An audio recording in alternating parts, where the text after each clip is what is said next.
Namwandu Naguja Margaret yalumiriza omutabani omukolo mu maka ga bbo omugenzi nga ye William Mukasa okugezaako okumutuusaako ogw'obuliisamaanyi era nti tebakuba ndulu gye yakuba eyakuŋŋaanya abatuuze yali akimutuusizzaako. Yangambako n'ebigambo ebisaakiraki kubagamba mwejjudde ne bawala bange bano kaliruzanga ajja tufuula abakyala be. Bino biri ku kyalo Wankyayiraki mu ggombolola y'e Kayunga mu disitulikiti y'e Kayunga nga Namwandu Naguja agamba nti embeera yayongera okumubijjirira ba Christopher Kaddo bwe yafiira mu kabenje ne mukulu we bwe baali batambulira ku bodaboda nga bava okuziika ekisoga pikipiki bbiri bwe zaatomeregana essuka. Kale ki ekyamazima okuva mukamange bwe yafa nembyambula mu maka era newembeera waka wano.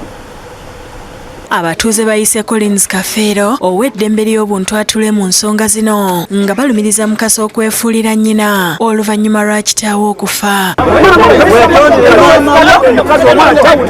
Namwandu Naguja agamba nti omwana ono yeefudde mukoko ng'awagirwa kitaawe omuto ayitibwa Sematimba Erukaana era nti olunaku bba lwe yafa mulamu we Sematimba yasala embuzi n'apangisa n'endongo eyasula mu luggya lwe ng'esindogoma. Namwandu Sematimba yennyini yatuwanyaabanya wano okuteba olusuku lwa Sematimba n'enkoko bena yatwala abantu bekyala atwala nanga tulikambyeko musajja mubi nnyo alina stampu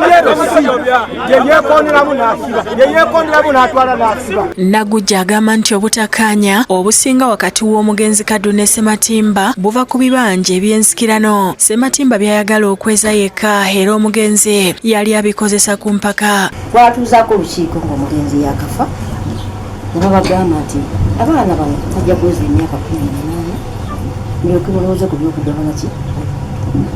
Kafeero asoose mu lukiiko lwetabiddwamu abafamire n'abataka era abatuuze bamusabye atwale Sematimba n'omutabani Mukasa ku poliisi e Kayunga ne baggalirwa.